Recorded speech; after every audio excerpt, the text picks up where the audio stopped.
মাঝরাতে বিশ্বনবী তাহাজ্জুদের জন্য দাঁড়াতেন, আল্লাহু আকবার বলে দাঁড়িয়ে যেতেন, নামাজ শুরু করে দিতেন, বিশাল বড় সূরা পড়তেন, কেরাত পড়তেন, রুকু করতেন, কিন্তু সিজদার জায়গায় সিজদা দেওয়ার জায়গা নাই। সিজদার জায়গায় মা আয়েশা পা বিছিয়ে শুয়ে আছে।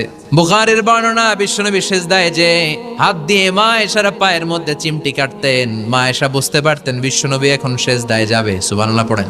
মা আয়েশা বুঝতে পেরে পা দুইটা সরিয়ে নিতেন, বিশ্বনবী সিজদা দিতেন।